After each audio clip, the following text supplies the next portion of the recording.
या नागसेन मनाच्या या पीएस च्या भूमीला, ज्या भूमीला डॉक्टर बाबासाहेब आंबेडकरांचे पावन स्पर्श लागले, ज्या भूमीत बाबासाहेबांचा घाम गाळला गेला, या भूमीला मी सर्वप्रथम वंदन करतो।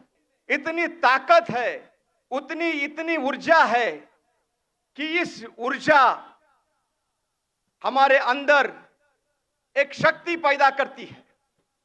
इस भूमि को कोई लोग एक पावन भूमि के नाम से जानते हैं, कोई लोग इस भूमि को शिक्षा का केंद्र बोल के जानते हैं, कोई लोग तनख्वाह कमाने का जरिया जानते हैं, मानते हैं, और कोई लोग इसको राजनीति का अखाड़ा मानते हैं। मगर हम यहां बैठे हुए सब लोग इस भूमि को ऊर्जा भूमि के तौर पे मानते हैं, और ये ऊर्जा भूमि हमें ऊर्जा देती है, उन लोगों के साथ लड़ने की ऊर्जा देती है जो इस भूमि को, इसके गौरव को खत्म करने का काम कर रहे हैं।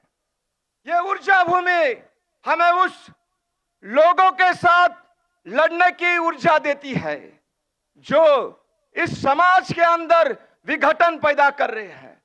ये ऊर्जा भूमि हमें उस ऊर्जा देती है कि जो समाज यहां से बड़ा हुआ है, जो विचार इस देश से, इस भूमि से निकल के इस देश में गया है और इस देश से दुनिया भर में बाबा साहब का विचार गया है, ये ऊर्जा देने की यह भूमि है। मगर आज की चर्चा सत्र के वजह से हम यह चर्चा कर रहे हैं कि जो पीपल एजुकेशन सोसाइटी का उद्देश्य क्या है, उसका वर्तमान स्थिति क्या है, और आप यानी हमारा इसके अंदर दायित्व क्या है। अभी मान्यवरों ने हर चीज कही, मगर मैं थोड़ी अलग तरीके से कहूंगा। पीपल एजुकेशन सोसाइटी का एक लाइन का उद्देश्य हमें देखना है तो लोगों की शिक्षा का आंदोलन, लोगों की शिक्षित बनने की मुहिम, ये पीपल एजुकेशन सोसाइटी का एक लाइन का उद्देश्य और एजेंडा है कि जो हम मराठी में कहेंगे लोक शिक्षणाची चळवळ। तो बाबा साहब आंबेडकर जी को जन जन तक शिक्षा पहुंचाने के थे, जन जन को आगे बढ़ाने का था, और वो शिक्षा का माध्यम बाबा साहब ने चुना, और यही सबसे बड़ा उद्देश्य इस सोसाइटी का। वर्तमान स्थिति जो है वो बहुत ही निराशाजनक है, और इस निराशाजनक स्थिति को हमें सुधारने के लिए हमारा सबसे बड़ा दायित्व है। बाबा साहब आंबेडकर जी ने इस सोसाइटी का नाम पीपल एजुकेशन सोसाइटी रखा। इस सोसाइटी के नाम में ही सब कुछ है, और इस सोसाइटी का जो पहला शब्द है, जिस तरीके से भारत के संविधान का पहला शब्द है we the people of India, यानी हम भारत के लोग, उस तरीके से इस सोसाइटी का जो पहला शब्द है पीपल्स, यानी लोग, यानी हम सब लोग, और हम सभी का दायित्व है कि इस सोसाइटी को बचाना। आपको मालूम है क्या, जो गौरव, आप यहाँ पहले बैच के भी स्टूडेंट्स हैं, हम सब यहाँ के स्टूडेंट्स हैं, एल्यूमिना है, मगर किस तरीके से देश का राष्ट्रपति, देश का पंतप्रधान यहाँ आके कॉन्फ्रेंस का इनॉग्रेशन कर रहा था। इस भूमि से निकलने वाले विद्यार्थी ओलंपिक खिलाड़ी बनते थे। इस भूमि से निकलने वाले विद्यार्थी आज भी सुप्रीम कोर्ट के जज है। मगर इतनी ताकत इस भूमि में है कि इतनी ऊर्जा इस भूमि में है कि जिन्होंने इतने काबिल लोग इस देश को देने का काम किया, मगर आज यहां बैठे हुए नाकाम लोग, हमारे जो पीढ़िया है, जो डॉक्टर बाबा साहेब आंबेडकर का जो विचार है, जी का जो विचार है, उसको खत्म करने में लगे हैं। मगर आज का इस प्रोग्राम की सबसे बड़ी अचीवमेंट मैं जो मानता हूं कि विद्यार्थियों के साथ साथ, मिलिंद के साथ साथ यहाँ नागसेन भी आज आके बैठे हैं, यानी सोसाइटी के जो कर्मचारी है, जो प्राध्यापक वर्ग है, प्रिंसिपल वर्ग है, वो भी आज इस मंच पे है। ये इस कार्यक्रम की सबसे बड़ी उपलब्धि है। नहीं तो क्या होता था, आज तक विद्यार्थी कार्यक्रम करते थे, मगर 8 साल से सचिन जी और उनकी पूरी टीम काम, ये स्टूडेंट जो ये कार्यक्रम नागसेन फेस्टिवल चलाती है, मगर कर्मचारी कितने आते हैं, ये सबसे बड़ा प्रश्न है। कर्मचारी आका पगार लेते हैं, या क्या काम करते हैं। बहुत से अच्छे कर्मचारी है, ऐसा नहीं उनके बलबूते पे चल रहा है, मगर मेजॉरिटी कर्मचारी क्या कर रहे हैं, तो केवल पगार ले रहे हैं और मजे उठा रहे हैं, मगर उनको ये नहीं लगता है कि इतने बड़े सोसाइटी में मैं यहाँ काम कर रहा हूं, ये मेरे लिए गर्व की बात है और मैं मेरे कार्यकाल में ऐसा काम करूं कि हमारा समाज मेरा नाम ले, हमारा समाज आगे बढ़े। इतना बड़ा दायित्व इन सब कर्मचारियों के ऊपर है, मगर आज का कर्मचारी केवल देखने का काम कर रहा है। हम नाक्सेन 1-1 बनाओ अभियान के जरिए यह काम कर रहे थे, हम पौधों को पानी डाल रहे थे, कर्मचारी खाली देख रहे हैं। या भेड़ बकरियां चल रही है, कर्मचारी खाली देख रहे हैं।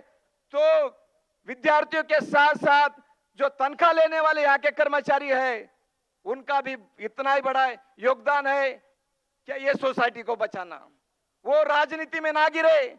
आज के इस परिषद के दौरान मैं उनको सजा देना चाहता हूं कि वो राजनीति में ना बने, उस राजनीति में मत गिरो। कौन चेयरमैन है?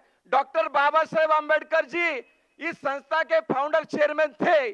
उनका विचार इस संस्था के लिए चेयरमैन का विचार है और इसलिए ये सब लोगों ने उतना ही देखना चाहिए कि बाबा साहब जी इस संस्था के चेयरमैन है और उसीलिए हमें सबको काम करना है।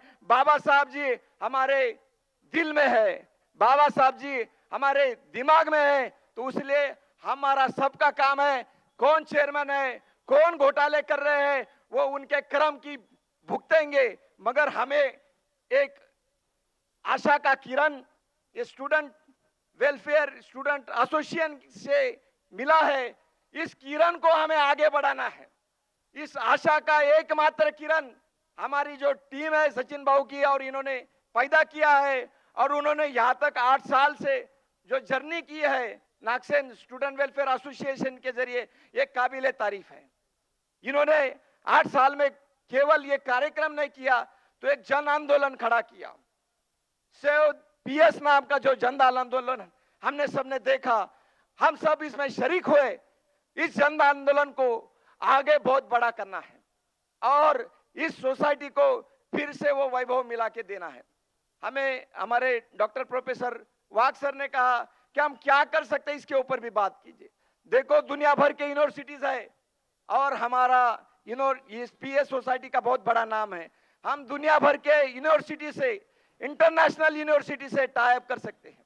बाबा साहब के नाम के ऊपर कोलंबिया यूनिवर्सिटी भी टाइप कर सकती है पीपल एजुकेशन सोसाइटी के साथ। मैं पिछले साल कोलंबिया यूनिवर्सिटी में गया था, वहां बाबा साहब का पुतला भी देखा, वहां किस तरीके से सम्मान बाबा साहब का होता है और पीपल एजुकेशन सोसाइटी के अंदर देखो किस तरीके से आने वाले अतिथियों का सम्मान होता है।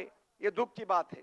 लोग दुनिया भर से जिस तरीके से अमेरिका में जाने वाला हमारा आदमी कोलंबिया में जाता है, बाबा साहब कहाँ पढ़ाई करते हैं वहां वंदन करता है, उस तरीके से नाक्सेन भूमि में भी आता है और बाबा साहब ने किस तरीके से संघर्ष करके समाज को आगे बढ़ा है ये देखता है। इसके मट्टी को सर को लगाता है, मगर यहाँ के कर्मचारी उसका सहयोग नहीं करते हैं। तो मैं सचिन जी को यही कहूंगा कि एल्यूमिना का ऑफिस यह हमें खोलना पड़ेगा। जो देश और दुनिया से लोग आ रहे हैं उनको हमें पीएस के बारे में बताना पड़ेगा, उनका सहयोग हमें लेना पड़ेगा और एक विजन डॉक्यूमेंट पीएस के लिए हमें बनानी पड़ेगी कि किस तरीके से हम पीएस को फिर से पुनर्जीवित कर सकते हैं, किस तरीके से इसको फिर से दुनिया में नाम बना सकते हैं। इसलिए हमारा सबका यह दायित्व है कि हम सब आगे आके ये रजिस्टर्ड संगठन है, उसलिए हमें इनको मदद भी करना है और इस मिशन को आगे लेके जाना है। आज के चर्चा सत्र में बहुत वक्त हो गया, तो मैं आयोजकों का सबका हार्दिक आभार व्यक्त करता हूँ कि जो इतना अच्छा इन्होंने विषय रखा और इतने 8 सालों से जो इतना अच्छा काम सचिन भाऊ और पूरी टीम कर रही है। आप सब इनके साथ खड़े रहिए। प्रश्न खड़े होंगे मगर उत्तर हमें ढूंढना पड़ेगा और उत्तर नाक्सेन और मुलन की धरती खुद देगी।